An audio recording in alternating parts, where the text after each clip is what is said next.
안녕하세요. 매번 사연을 듣기만 하다 이렇게 글을 적어보려니까 조금 쑥스럽네요. 저는 한 번의 이혼 후 재혼에 성공한 30대 중후반 여성이랍니다. 요즘은 결혼이라는 제도에 대해서 참 다양한 의견들이 있는 것 같아요. 저처럼 결혼을 2번이나 결심하게 된 사람이 있는가 하면 아예 결혼에 부정적이신 분들도 있으시고요. 어떤 분들은 이혼을 한 후에 결혼 자체에 회의감이 생겨서 혼자 사신다고 들었어요. 사실 저는 지금도 결혼이라는 것에 마냥 긍정적이지는 않답니다. 지금이야 결혼부터 이혼까지 해보았으니 더 당당히 말할 수 있죠. 원래 이런 건 경험자가 더 잘하는 것이니까요. 저는 이혼하고 나서 제 인생에 결혼이라는 단어가 다시 끼어들 줄은 몰랐어요. 그런데 사람 일이라는 게 늘 제 마음대로 되지 않더니 이제는 제 마음조차 제 마음대로 되지 않더라고요. 결국 지금의 남편을 만나 생각이 또 한 번 바뀌었네요. 현재는 어찌저찌 또 한 번의 결혼식을 마치고 신혼생활을 하는 중이랍니다. 워낙 자상한 사람이고 저의 모든 걸 이해해주는 사람이라서 이 사람과 함께 할 미래가 정말 궁금하고 기대가 돼요. 시부모님도 너무나 따뜻하신 분이라서요. 오늘은 제가 이 사람과 어떻게 만났는지, 제가 어떻게 살아왔는지, 저의 인생 이야기를 정말 속 시원히 털어내 보려고 해요. 궁금하시지 않나요? 재밌게 들어주시면 감사하겠습니다. 아까 제가 결혼이라는 것에 마냥 긍정적이지 않다고 했는데요. 솔직히 말하자면 그건 여러 일을 겪으며 많이 유해진 생각이고요. 이유야 많겠지만 저는 특히나 결혼에 부정적인 생각을 가지고 살던 여성이었어요. 왜인지 몰라도 결혼에 부정적이라고 의견을 밝히면 다들 이유를 추측하시더라고요.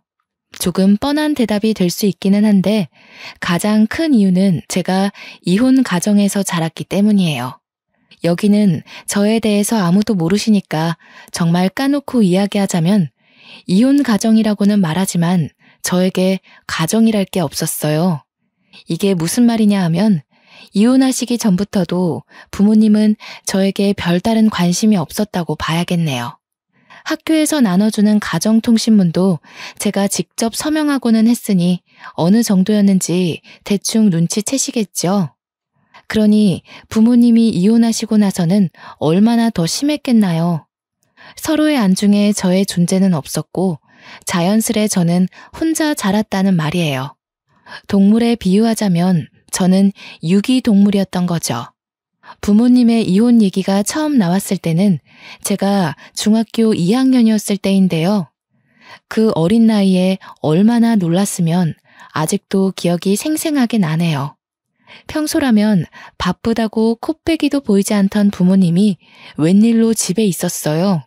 제가 학교를 마치고 집에 오자 심하게 싸우고 있더군요. 이럴 거면 이혼해. 처음부터 당신과 결혼을 하는 게 아니었어. 이럴 거면 앞으로도 이런 식으로 굴 거면 그냥 깔끔하게 이혼하자고. 그래, 당신 말 한번 잘했다. 아주 말 잘했어. 당신이 이혼하자고 하면 내가 무서워할 것 같아? 나야 좋아. 좋다고. 어디 한번 갈 때까지 가봐. 바닥에는 유리잔을 던져서 깨트렸는지 유리 조각들이 부서져 있더라고요. 저는 제 방에 들어가 손으로 귀를 막으며 웅크린 자세로 한참을 그러고 있었습니다. 친구들을 보면 불평불만으로 툴툴대더라도 사이는 좋던데 왜 우리 가족은 이리 무관심하고 만날 때마다 싸우는 걸까? 쿵쿵 불안하게 뛰어대던 심장 소리에도 그 생각은 끊기지 않더군요. 중학교 2학년이라고 하면 대부분 생각하는 게 하나 있잖아요. 중2병이라는 단어까지 있듯이요. 대표적 사춘기 아니겠어요? 부모님의 관심과 사랑을 한창 바라고 있었던 터라 지속된 무관심과 싸움, 심지어 이혼 얘기에 저는 거하게 방황하기 시작했어요. 난 뭘 해야 하지? 어떻게 해야 부모님이 웃어줄까? 내가 뭘 한다 해도 알아주기나 할까? 다들 나한테 관심 없을 것 같은데. 진짜 이혼하면 나는 누구랑 살지? 이런 생각이 머릿속에 가득 차고 말았죠. 관심을 구걸하고 알아서 체념하고 불안한 미래를 점치고 여러 마음이 소용돌이치듯 절 태풍의 눈으로 몰아가더라고요. 결국 전 가출을 결심하게 되었습니다. 그때가 겨울 방학이었어요. 등하교할 필요가 없으니 가출이 수월한 듯 하면서도 어딘가 정기적으로 머물 곳이 없으니 앞이 막막했네요. 엄마 트렁크 가져와서 필요한 옷 몇 개 넣고 아빠 지갑에서는 돈을 꺼내 훔치고 그렇게 계획 없이 나와놓고서 갈 데가 따로 어디 있겠나요? 그저 친구 집에 하루 이틀 머물다 눈치 보여서 나왔죠. 버스 정류장에 한참을 앉아있다 해가 질 때쯤 찜질방으로 들어갔어요. 잘 기억은 안 나는데 아마 그때 청소년 보호법으로 시끄러웠을 거예요. 찜질방에 들어가긴 들어갔는데 밤에 쫓겨날까봐 밤새 남자 화장실에 몰래 숨어 있었거든요. 왜 남자 화장실이었냐면 찜질방 주인분이 아주머니셨어요.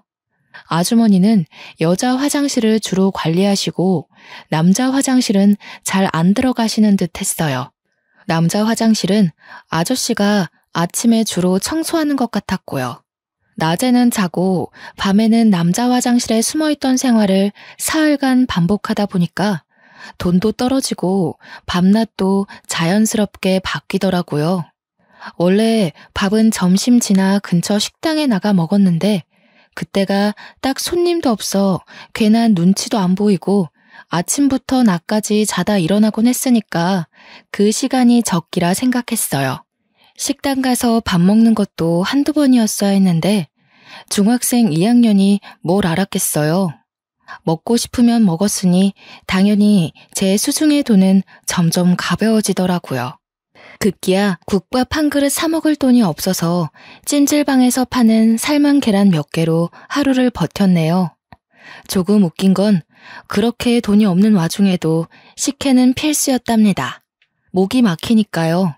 버티고 버티며 그날 밤도 똑같이 찜질방 로비에서 미리 가져다 놓은 만화책을 들고 남자 화장실에 들어가 삶은 계란을 먹고 있었어요. 식혜는 이미 다 마셔서 쌀알만 밑바닥에 깔려 있었고요. 이제 마지막 남은 삶은 계란 하나를 까서 아껴 먹겠다고 야금야금 먹다가 반쯤 오기로 절반 정도는 한 입에 삼켰는데 삼키자마자 이게 뭐지? 싶더라고요. 잘못 삼킨 건지 숨이 턱하고 막히니 얼마나 무서웠는지 본능적으로 뭔가 잘못됨을 느꼈습니다. 숨이 막히는 도중에도 누군가의 도움이 절실하다는 걸 깨달았어요. 급하게 화장실 문까지 걸어가서 문을 두드리며 살려달라고 도움의 신호를 보내려 했어요. 문을 두드리면 누구라도 오지 않을까 싶어서요. 문고리를 잡고서 문을 열고도 싶었는데 문고리 잡기조차 쉽지 않더라고요. 시야가 점점 흐려지고 다리에 힘이 풀리기 시작하는데 이대로 이렇게 계란 먹다 죽는 건가 싶었네요. 꺽꺽거리면서 반은 포기 상태로 어쩔 줄 모르고 몽롱해져 가는데 때마침 남자 화장실 문이 열리더니 누군가 들어오는 것 같더라고요. 얼마 안 있어 누군가 제 몸을 흔들기도 하고 세우기도 하고 풀려가는 제 눈을 들춰보기도 하고 이것저것 확인해보는 듯 했어요. 흐린 눈으로 얼핏 봤을 때는 제 아빠뻘 되는 아저씨였는데 얼굴에 핏기 하나 없는 캑캑거리는 저를 보고는 곧바로 하임리히법을 시도하기 시작했습니다. 예, 자면 안 돼. 눈 똑바로 떠. 눈 떠? 얘야, 정신 놓으면 안 된다. 정신 차려야 해. 몇 번의 압박 끝에 제 목에서 계란과 음식물이 튀어나오며 전 다시 숨을 쉴 수 있었어요. 숨을 고르고 있으니 때 아닌 소란에 찜질방에서 자던 사람들이 다 일어났더군요. 다들 무슨 일이냐며 웅성웅성 모여드니 찜질방 아저씨가 수습하시더라고요. 아이고 죄송합니다. 애가 잠시 우리 집에 온 조카인데 하도 찜질방에서 며칠 자보고 싶다 사정하지 뭡니까? 그래서 데려왔더니 야밤중에 뭘 잘못 먹어 숨을 잘 못 쉬더라고요. 깜짝 놀라 응급조치를 취하느라 이리 소란을 피웠네요. 이제 멀쩡하니 다시 주무세요들. 찜질방 아저씨의 말씀을 들으니 온몸에 찬물이라도 끼얹어진 것처럼 생사를 오가던 현장에서 현실로 끌어내려지는 듯 했습니다. 잠시 뒤로 빠져서 다른 곳에 숨어 있으려던 저는 당연하게도 찜질방 아저씨에게 붙잡혀 찜질방 아주머니에게로 향했어요. 아주머니는 애 얼굴이 너무나 창백하다며 호들갑 떠시더니 제 손을 몇 번 주무르시곤 따뜻한 물을 건네주시더라고요. 제가 따뜻한 물을 마시며 조금 안정된 듯 보이자 무슨 사정이냐 물어보시고 제 얘기를 듣고선 말씀하셨습니다. 사실은 학생이 여기서 머무는 거 다 알고 있었어. 갈 데도 없어 보이고 너무 어려 보여서 내쫓으면 상황이 더 안 좋아질까봐 묵과하고 있었는데 이제는 손님들까지 다 알아버려서 어쩔 수가 없네. 일단 오늘은 너무 늦었으니까 편하게 자고 내일 아침에 집으로 돌아가. 어린 여자애 혼자 있기엔 너무 위험해. 그간은 내가 지켜봐서 별일 없었다지만 오늘 일도 그렇고 여기 있어봤자 좋을 거 하나 없어. 딱 너만한 아들이 있어서 딸 같아서 그래. 나쁘게 듣지 말라며 부모에게도 못 받아본 걱정을 하시더라고요. 아주머니가 만들어주신 죽과 아저씨가 갖다준 식혜를 든든히 먹었어요. 집에선 늘 혼자 밥 차려 먹었는데 누가 차려주니 너무 행복하더군요. 그렇게 저의 일주일짜리 가출을 끝이 났어요. 집으로 돌아오니 부모님은 잠시 산책 갔다 왔냐면서 할 얘기가 있는데 마침 잘 왔다고 하시더라고요. 너도 일주일 동안 대충이라도 들어서 알고 있겠지만 부모님끼리 서로 의논을 충분히 했다며 이혼하기로 했다고 저에게 통보했습니다. 그 말을 들으니 머리가 띵하더라고요. 제가 가출한지도 모르는 것 같았어요. 그러면서 하는 말이 뭔 줄 아세요? 우리 이혼하기로 했다. 오래 안 걸릴 거야. 우리가 이혼하기로 하고서 서로 의논하다가 널 데려갈 수 없다고 판단했어. 아빠는 다른 사람이랑 새 살림 차릴 거고 그쪽에선 널 원하지 않다구나. 미안하다. 돈을 부족함 없이 보내줄게. 수민아, 미안해. 이 사람이랑은 이혼하기로 했고 엄마도 수민이 꼭 데려가고 싶었는데 엄마는 뉴질랜드로 이민 가기로 했어. 엄마도 아빠처럼 만나던 사람이 있는데 그 사람이 뉴질랜드에 살거든.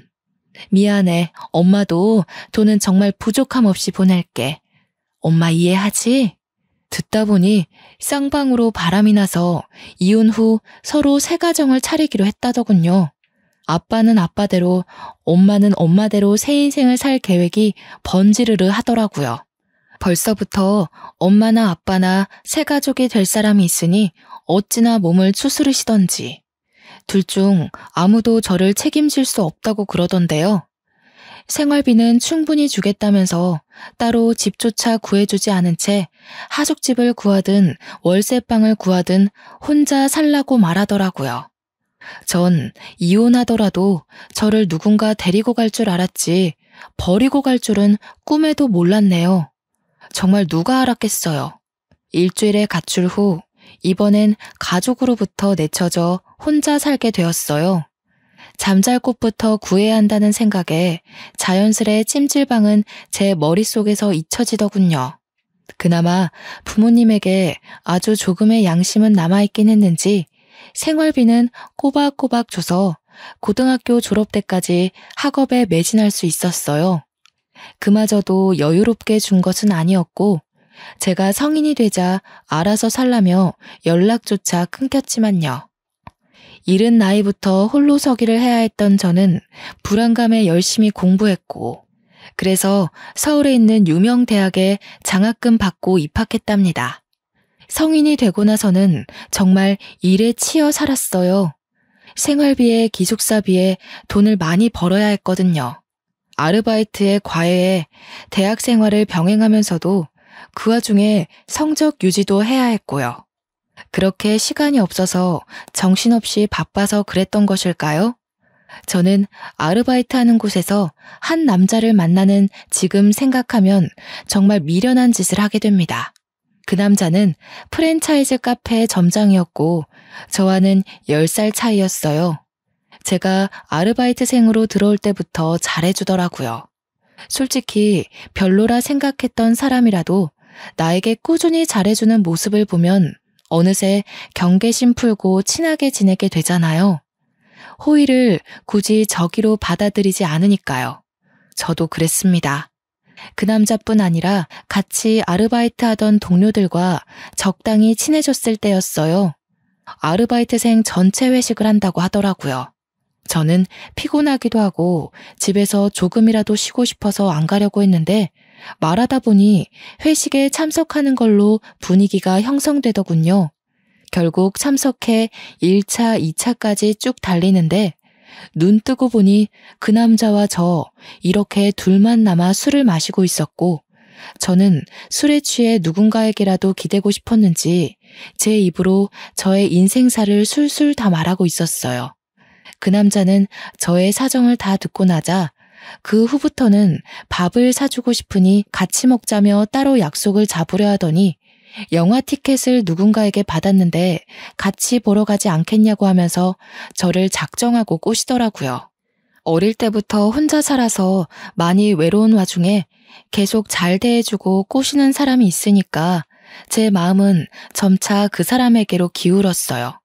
지금 생각해보면 와, 진짜 왜 그랬을까 싶어요. 정말 어려서 세상 물정 모른다는 게 이런 거구나. 지금 생각하니 그렇네요. 어리고 외롭고 가족도 없어 보이니 다루기 쉬웠겠죠. 제가 대학을 졸업하자마자 그 남자는 본인 부모님을 만나러 가자고 하더라고요. 별 생각 없이 만나자 하니 만나러 갔었는데 그 남자 부모님은 그 만남을 결혼 전 인사로 알고 계시더군요. 뭐라 의견도 못 내고 청혼도 못 받고 그냥 그 남자가 이끄는 대로 끌려가 결혼을 하게 되었네요. 프로포즈도 따로 없이 번갯불에 콩 구워 먹듯 그렇게 한 결혼이라서 당연히 결혼 생활이 마음에 들 리가 없었어요. 그래도 이 남자만한 사람은 없다고 생각을 하고 있었는데 아니나 다를까. 그 남자는 결혼을 하고 나자 태도가 완전히 달라지더라고요. 꼬실 때는 그렇게 간이라도 떼어줄 듯 굴더니 결혼 후에는 제 간을 떼서 먹으려 하더군요. 시댁에서는 제가 이혼 가정에서 자랐다며 원체 싫어하셨어요. 저야 허둥대더라도 아직은 어색해서 그러신 걸 거야. 나에게 익숙해지고 나에 대해 잘 알게 되면 달라지시겠지 생각하며 저를 싫어하시는 만큼 더 노력하려고 애썼어요. 처음으로 제가 이룬 가정이니 망치고 싶지 않았거든요. 시부모가 하대할수록 더 잘 보이려고 노력하는 며느리라니. 시댁 입장에서는 어찌나 우습고 만만해 보였겠어요. 유독 저에게 시집살이를 혹독하게 시키셨습니다. 시어머님은 매일 집에 찾아와 제가 만든 반찬 맛을 보시더니 하나 맛볼 때마다 저한테 그러더라고요. 아우 짜, 왜 이렇게 짜게 만들었대? 이거 만들 때 간 안 봤니? 누가 혼자 잘한 애 아니랄까봐 이렇게 티를 내네. 간을 보기야 보았는데요. 저도 그렇고 그이도 그렇고 저희는 좀 짜게 먹는 걸 좋아하더라고요. 그래서 좀 짜게 느껴지실 수 있어요. 뭐? 어디서 말대꾸야? 너희들이 좋아하니 나는 그냥 입 다물라는 거니? 아무리 짠 걸 좋아하더라도 이렇게 짜게 만들면 안 되지. 내 아들이 이런 걸 먹고 산다는 게 난 정말 믿을 수가 없다. 너 주말마다 내 집으로 와. 내가 좀 가르쳐야겠다. 시어머니의 말씀에 기껏 음식을 배우러 시댁에 가도 다른 며느리와 비교하면서 저를 늘 후려치시더라고요. 첫째 며느리는 대기업 다니면서 매일 안부 전화에 선물까지 사오던데 얘는 어떻게 된 게 살갑게 굴지를 못하니? 이제 막 대학교를 졸업해 취업 준비를 하는데 돈이 충분치 않은 건 당연한 거 아닌가요? 계속되는 시어머님의 구박에도 저는 시어머님 생신 때 제가 할 수 있는 선에서 선물을 준비해 드렸어요. 아이고, 이걸 선물이라고 사온 거니? 쟤 좀 봐라. 아무리 돈도 없고 센스도 없다지만 요즘 누가 이런 싸구려 제품 쓴다니? 어른 없이 자라서 보는 눈이 많이 떨어진다 얘. 웬만하면 이혼하고 싶지 않았기에 참으려고 노력했어요. 시간이 지나면 익숙해지면 조금씩 나아지겠지 싶었어요. 그런데 제가 참으면 참을수록 제가 참을 수 있는 한계를 시험이라도 하듯 점점 심해지더군요. 하루는 시어머님한테 전화가 왔어요. 얘, 내일 김장해야 하니까 내일 아침 일찍 새벽 5시까지 집에 오렴. 할 거 많으니까 마음 든든히 먹고. 그때 한창 취업 준비하느라 토익 시험과 각종 자격증 시험 준비 중이었는데요. 한숨이 깊게 나왔지만 해봐야 할 것은 다 해봐야겠다 싶어 다음날 아침 일찍 새벽 5시에 시댁에 도착했어요. 도착하기는 도착했는데 이게 웬걸 문이 잠겨 있는 거예요. 문을 두드려도 벨을 눌러봐도 응답이 없었어요. 계속 문을 두드리면 새벽이라 누군가 무어라 할 것 같았기에 서성거리며 고민하다 일단 비밀번호를 입력해 시댁에 들어갔어요. 들어가니 배추가 얼마나 많은지 아주 그냥 널려 있더라고요. 시어머님은 여전히 전화를 안 받으시고요. 시어머님은 잠시 나간 거라 치더라도 이렇게 배추가 많은데 다른 사람 아무도 없이 저 혼자 있는 게 너무 이상하다 싶었어요. 그래서 그냥 소파에 앉아 1시간을 꼬박 기다렸습니다. 기다리면서도 이게 뭔가 싶고 안 좋은 생각이 머릿속을 스쳐 지나갔어요. 설마 그렇게까지 시어머님이 악독한 사람은 아닐 거라 믿고 싶더라고요. 그런데 안 좋은 예감은 틀리질 않더라고요. 설마 했던 것이 사람을 잡더군요. 시어머니께 전화가 와서 왜 전화했냐고 하시길래 오늘 김장하는 거 아니었냐고 오라해서 왔는데 왜 집에 안 계시냐고 여쭈었죠. 예의 없이 새벽부터 전화하더니 시부모 여행 간 것도 모르니? 가족여행 와서 집에 없지 뭐. 나 집에 갈 때까지 네가 김장 좀 해놓으렴. 네? 어머님, 그게 무슨 말씀이세요? 저 자격증 공부하다가 시간 내서 온 건데 이러시면 어떡해요? 여행이라뇨. 그럼 저를 왜 부르셨어요? 처음부터 저 혼자 김장 다 하라고 부르신 거였어요? 어린 것이 보는 눈만 없는 줄 알았는데 눈치도 없네. 왜 불렀겠니? 늙어서 온몸이 쑤시는데 내가 다 하련? 며느리인 네가 할 수도 있는 거지. 난 여행 갔다 올 테니 김장 다 해놓아라. 갔다 와서 간 볼 거니까 대충 하기만 해봐. 정말 말도 안 되잖아요. 혼자 김장을 하라니 이런 시집살이는 듣도 보도 못했어요. 저 혼자 먹을 김치도 아니고 이 많은 걸 혼자 도대체 어떻게 해요? 그것도 직접 전화까지 해가며 불러드리더니 저런 태도라뇨. 전화를 끊고 허탈하게 앉아 밖을 바라보는데 내가 지금 여기서 뭐 하는 건가 싶었어요. 거실 창 너머로 동트며 노랗고 빨간 햇빛이 쫙 깔리는데 분하기도 하고 슬프기도 하고 눈물이 나더라고요. 한참을 밖만 바라보며 울다가 결국 이혼을 결심했습니다. 시댁에 남아 김장을 하는 대신 남편에게 전화를 걸어 이혼하자고 말했네요. 이혼하고 무슨 생각이 들었냐 하면요. 그간 살아온 제 인생에 의문을 품게 되더니 별별 생각 다 들더라고요. 이혼 별거 아니네. 부모님도 이혼하더니 나도 이혼을 했구나. 결혼은 내 인생에 없나 보다. 내 인생은 왜 이리도 외롭고 힘들지? 그렇게 혼자 감정에 매몰될 뻔했지만 구사일생이라고 할까요? 면접을 봤었던 한 회사에 합격해 입사하게 되었어요. 자격증 취득 전에 넣었고 꽤 규모가 큰 중견 기업이라 큰 기대를 하지는 않았는데요. 예상치 못한 합격이라 그런지 마음이 술렁거리는 상황에도 기쁘긴 하더라고요. 그 이후부터는 온 신경을 쏟아붓고 매달릴 곳이 회사 하나뿐이라 정말 처절하게 매달렸던 기억뿐이네요. 일이 없으면 더 달라고 더 배우겠다고 신입 때부터 그러고 다녔어요. 그러다 보니 어느 순간 야망이 가득한 신입이라는 별명도 생기더라고요. 워낙 열정적으로 배우며 회사의 모든 시간을 바쳐서 그런지 회사 사람들과의 관계도 무난했네요. 입사하면서부터 시간이 참 정신없이 지나갔는데 그렇게 바쁜 게 오히려 저에게 필요했어요. 실제로 도움이 되더군요. 집에만 오면 바로 골아떨어져 따로 생각할 시간이 없었으니까요. 그런데요, 잊어버리는 게, 피해버리는 게 모든 걸 해소하는 건 아니잖아요. 너무 감정을 억누르며 일만 하고 살아왔던 탓일까요? 적어도 일은 내가 하는 만큼 돌아온다고 생각했는데 저의 개인 시간마저 빼가며 열심히 일했던 것이 3번의 승진 누락으로 돌아오더군요.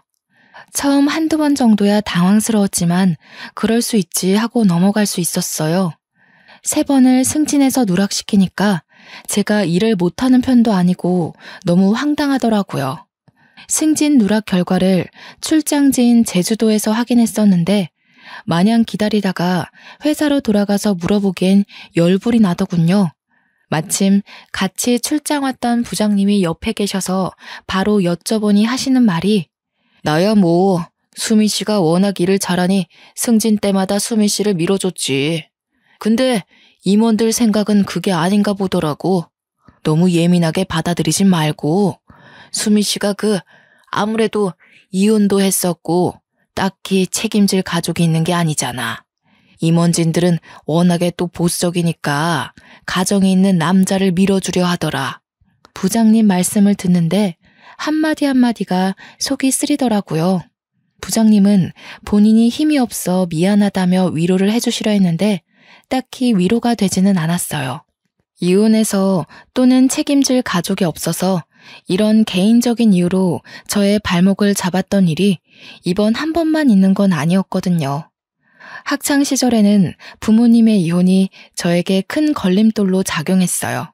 지금이야 이혼이 흔해졌다지만 제가 학교에 다닐 때까지만 해도 아니었던 터라 부모님이 이혼했다 하면 선생님들부터가 편견에 가득한 시선으로 저를 바라보곤 했어요.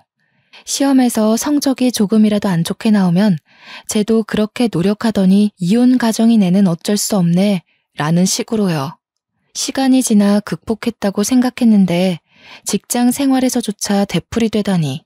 심지어 학창시절 땐 시선뿐이었지 이건 뭐 여자라서 책임질 가족이 없어서 이혼해서라니. 저는 저를 책임지고 있는데요. 정말 무슨 상관이죠? 도대체 언제가 되어야 이런 차별적인 것에서 벗어날 수 있을까 싶었네요. 일하던 중이라 제대로 감정을 풀지도 못한 채 출장을 끝내고 제주도에서 집으로 돌아오는 날이었어요. 김포공항에서부터 운전을 하며 집으로 가는데 찜질방 간판이 보이더라고요. 내일 주말이겠다. 저기서 몸을 좀 녹일까 하다가 찜질방이라고 하니 문득 옛 생각이 나더군요. 충동적으로 차를 돌려 오랜만에 고향을 한 바퀴 둘러보기로 했어요. 늦은 밤 김포공항에서 출발해 고향에 도착하고 보니 새벽이더라고요. 배는 고프고 잠은 오고 일단 뭐라도 좀 먹고 싶어서 문 연 음식점을 찾아보는데 근처에 햄버거 집이 하나 있더군요.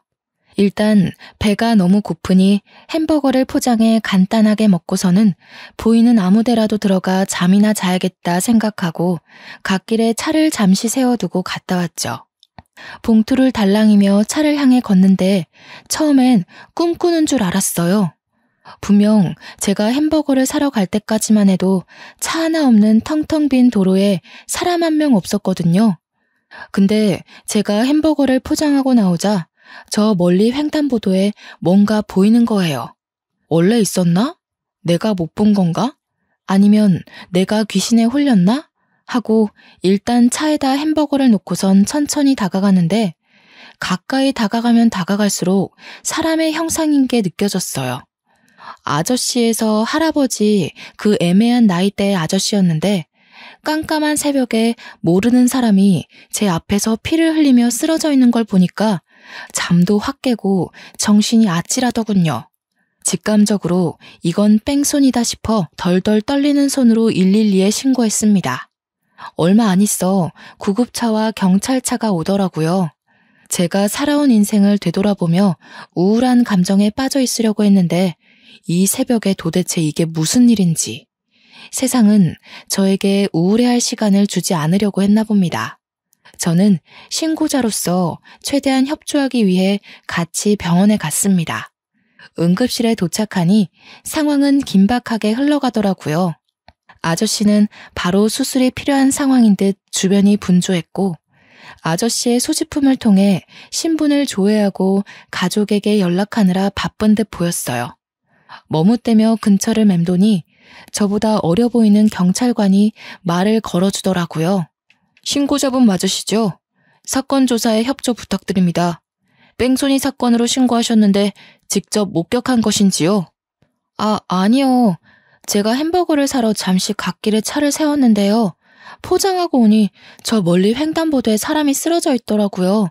가까이 다가가니 뭔가 뺑소니 사고 같길래 바로 신고했어요. 네, 알겠습니다. 혹시 자차에 블랙박스가 설치되어 있으신가요? 블랙박스 영상 확인 한번 해보아도 되겠습니까? 경찰관에게 괜찮다, 최대한 협조하겠다 말하려던 순간 아저씨의 가족으로 추정되는 아주머니와 한 남자가 응급실로 급하게 뛰어들어오더군요. 어찌나 급하게 오던지 응급실 안 모든 사람의 시선이 그쪽으로 몰릴 정도였어요. 아저씨의 아내로 추정되는 아주머니는 온 얼굴이 눈물로 젖어 있었습니다. 아주머니는 병원 접수대에 무어라 말을 하시더니 아저씨가 수술실로 들어갔다는 걸 아셨는지 어쩔 줄 몰라 하며 아들로 추정되는 남자의 손만 붙잡고 계셨어요. 남자는 그런 아주머니의 손을 꼭 붙잡고 경찰관을 향해 다가오시더라고요. 경찰관은 그 남자의 얼굴을 보자마자 눈을 동그랗게 뜨더니 남자를 향해 거수 경례 후 아는 척을 하더군요. 딱 보니까 그 남자도 같은 경찰인 것 같더라고요. 남자는 수고한다며 경찰관의 어깨를 툭 치고는 경찰관에게 상황 설명을 자세히 들었고 곧 옆에 있던 제게 고개를 숙여 정중하게 인사했습니다. 신고자분 맞으시죠? 정말 감사합니다.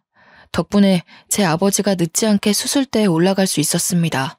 신고해 주시고 조사에 최대한 협조해 주셔서 정말 마음 깊이 감사드립니다. 그러고선 능숙하게 제 블랙박스 영상을 잠시 확인하겠다며 양해를 구하고는 블랙박스를 돌려보기 시작하더라고요. 아주머니는 그런 남자 옆에서 머물며 저의 손을 꽉 잡으며 저에게 연신 고맙다는 인사를 하셨어요. 솔직히 제가 한 것에 비해서 감사 인사를 과하게 받는 느낌이라 민망하기도 하고 뿌듯하기도 하고 복잡 미묘했네요. 다행히 저의 블랙박스에 뺑소니 사고가 노골적으로 찍혀 있더라고요. 조금이라도 멀거나 가까웠다면 못 찍었을 각도로 정말 미세하게 오른쪽 위 구석에 사고 영상이 찍혀 있었네요. 제가 직접 목격한 것도 아니라서 혹여나 블랙박스에도 사고 영상이 안 담겨 있으면 어떡하나 내심 걱정을 했었는데요. 그런 제 걱정을 날려버리기라도 하는 것처럼 결정적 정보마저 보이더라고요.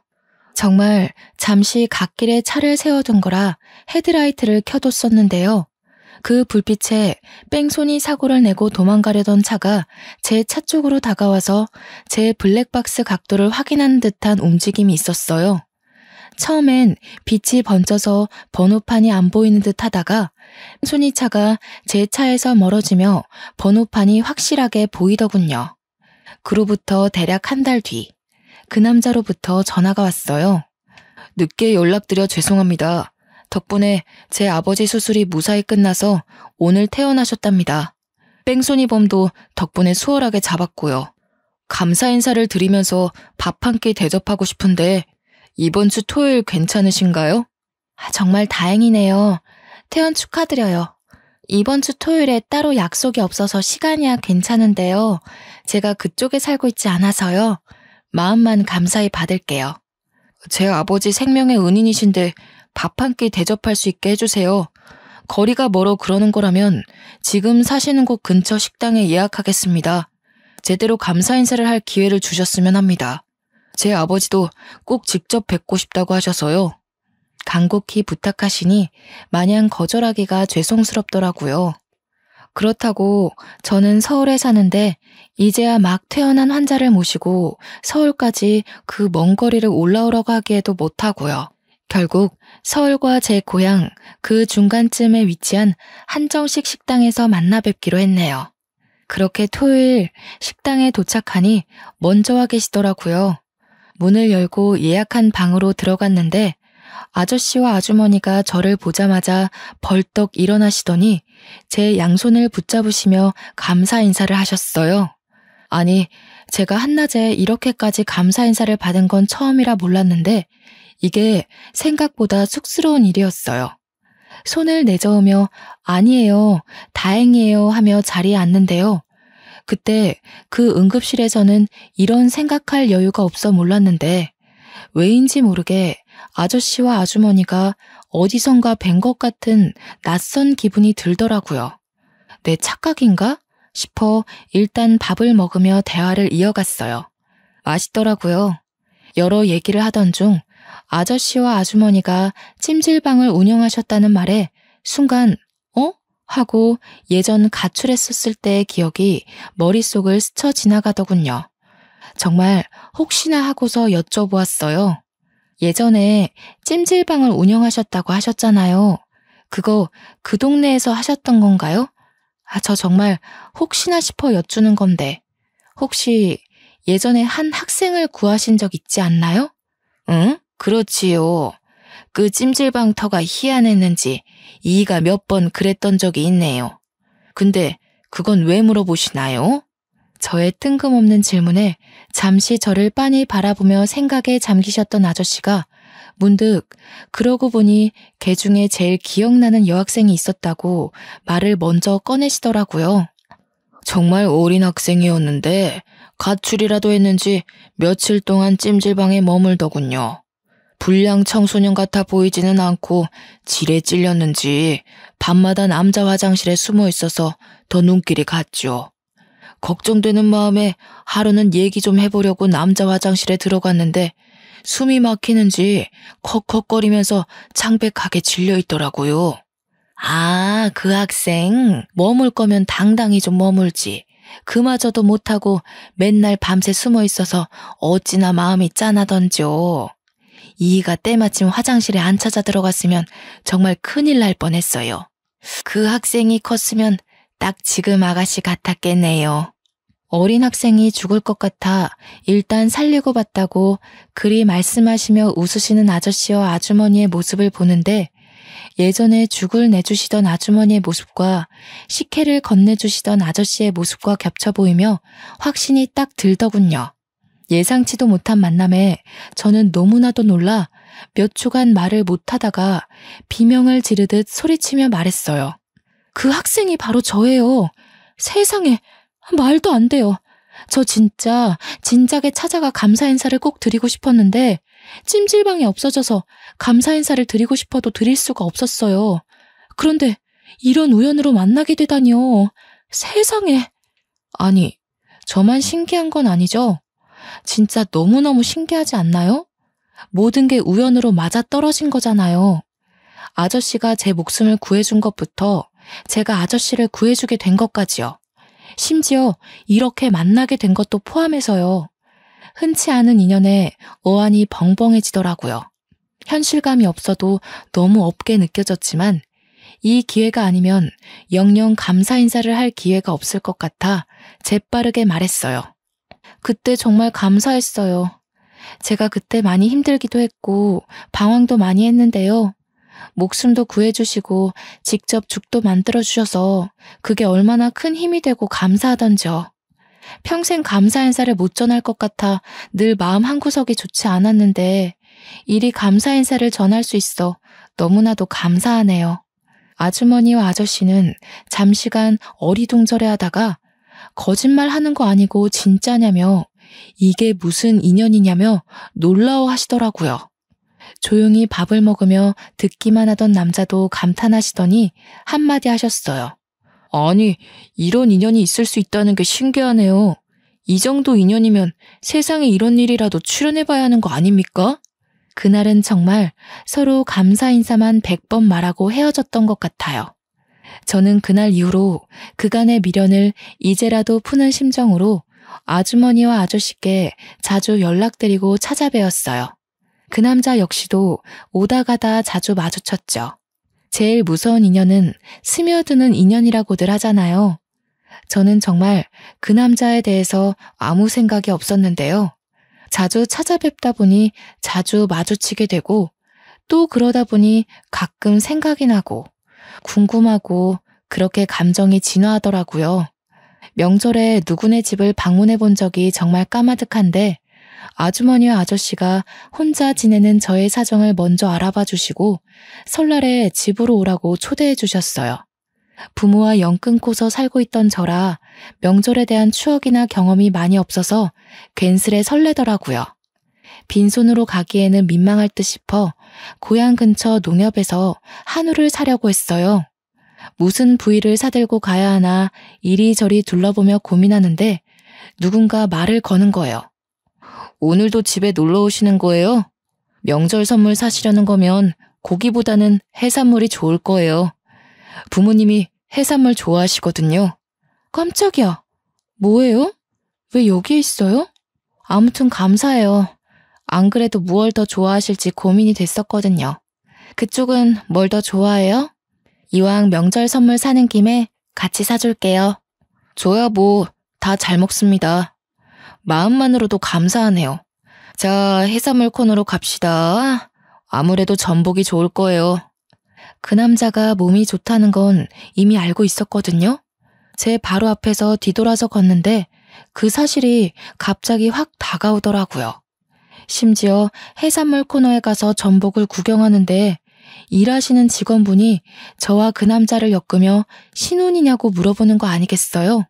그 남자가 딱히 아니라고는 말 안 하고 그저 웃으며 전복 뭐가 좋아요? 묻는데 기분이 굉장히 묘했어요. 아, 맞다. 이 사람도 남자기는 남자였지 싶기도 하면서요.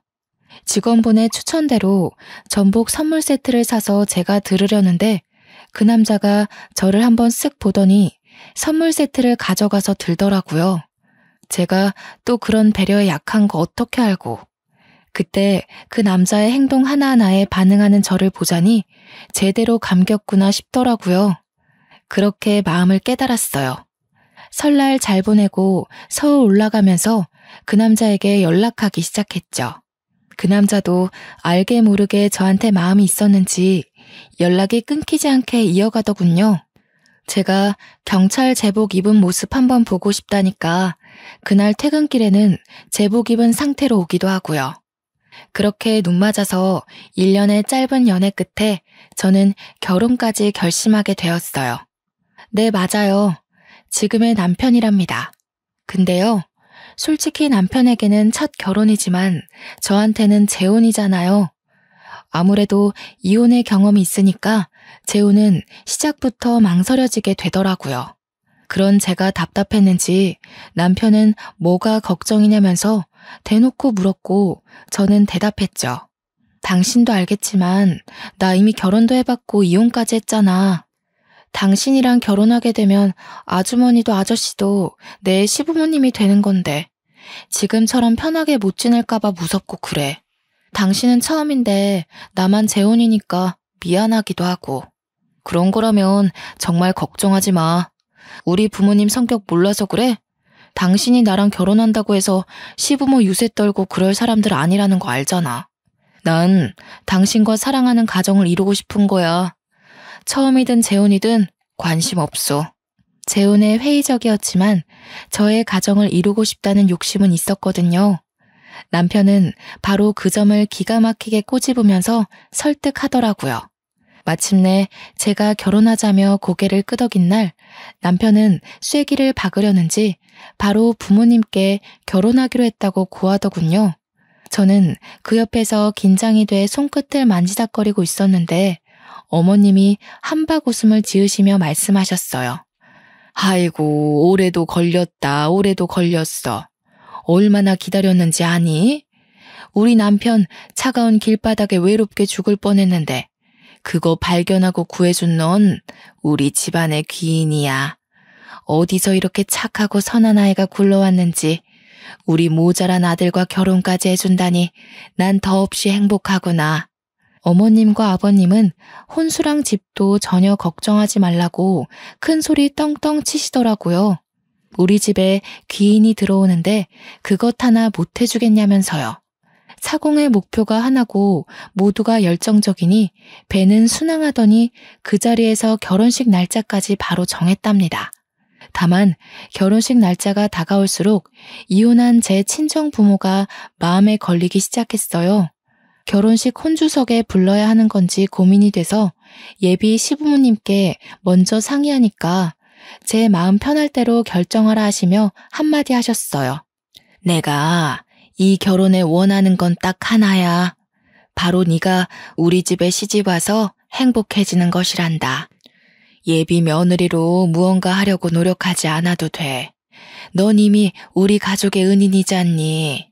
너의 부모님도 그래. 모든 건 너의 마음이 향하는 대로 하렴. 대신 네가 결혼식을 올리며 행복해지는 방향이었으면 좋겠다. 저는 솔직히 부모 같지도 않은 인간들에게 저의 근황조차 알리고 싶지 않아서 결혼식 초대조차 원하지 않는다고 사실상 이미 연을 끊어버린 관계라고 설명했습니다. 예비 시부모님은 제가 고민한 것이 허무하리만치 쉽게 수긍하며 이해해 주시더라고요. 제 결혼식 혼주석에는 남편의 고모랑 고모부가 감사하게도 앉아주셨어요. 저는 이렇게 시부모님의 사랑을 듬뿍 받으며 결혼식을 올렸고 신혼집도 시댁과 걸어서 10분도 안 걸리는 집으로 구했어요. 신혼집으로 이사 오며 이직도 같이 알아보다가 좋은 기회를 잡게 되었어요. 전 회사에 비해 꿀리는 회사도 아닌데 직급도 하나 올리고 연봉도 꽤 받으며 행복한 이직까지 성공했네요. 지금의 시부모님은 정말 저를 사랑하고 아껴주시는 게 느껴져요. 이혼하기 전에 저였다면 미쳤다고 시댁과 그리 가까이 사느냐 했을 텐데요. 제가 자발적으로 신혼집을 시댁과 가까이 구한 건 아무래도 이유가 있겠죠. 어머님은 매일 제가 좋아하는 반찬을 하나씩 만드셔서 신혼집에다 갖다 주셔요. 아버님은 식혜를 새로 만들 때마다 갖다 주시고요. 두 분이서 나란히 우리 부부의 냉장고를 열심히 채워주십니다. 친부모에게 효도하고 지내면 복이 들어온다던데 저에게 해당되는 말은 아니었나 봐요. 생각해보면 저는 그 말과는 반대로 친부모와의 관계를 끊어내고 나서야 다음 모든 것이 잘 풀리기 시작한 것 같거든요. 처음 찜질방 사장님 부부를 만났을 때만 생각해도 그래요. 그때 친부모와 함께 멀쩡하게 잘 살았으면 만날 일이 없지 않았을까요? 결과론적인 생각일 수도 있지만 그때 친부모가 저를 방치하지 않고 각자의 삶을 택하지 않았더라면 저는 가출을 결심하지 않았을 거라 생각하거든요. 그렇지만 결론적으로 친부모는 저를 방치했고 각자의 삶을 택함으로써 제가 가출을 결심했고 그 덕분에 이런 인연을 만나게 되었다는 것이 정말 신기해요. 계란에 숨 막혀 어쩔 줄 몰랐던 저의 목숨을 살려준 아저씨의 은혜를 제가 죽기 전에 갚을 수나 있을까 생각하곤 했는데 10몇 년이 지나고 나서 뒤늦게 조금이나마 은혜를 갚을 수 있을지 누가 알았겠어요. 지금까지 제가 겪어온 과정과 인생을 보면 처음에는 좋고 싫었던 것들이 어느 순간 반대되어 있는 걸 많이 겪었거든요. 인생사 어떻게 될지 모른다는 말이 이런 뜻이었구나 싶기도 하더라고요. 저 이제는요, 과거는 과거인 채로 두려고 해요. 사회도 그렇게 생각할까 싶기도 하지만 이젠 신경 안 쓰려고요. 지난 날은 지난 날로 겪었던 힘듦은 뒤로 한 채 현재의 삶에 더 집중하기로 했어요. 앞으로 남편과 걸어갈 길이 멀다는 걸 이제는 알게 되었거든요. 저를 사랑해주는 남편에게 감사하고 아껴주는 시부모님께도 감사하고 힘들어도 꿋꿋이 잘 살아온 저 자신에게도 고맙다는 말을 하고 싶네요. 지금까지 저의 긴 인생 이야기 들어주셔서 감사합니다. 여러분 늘 행복하세요.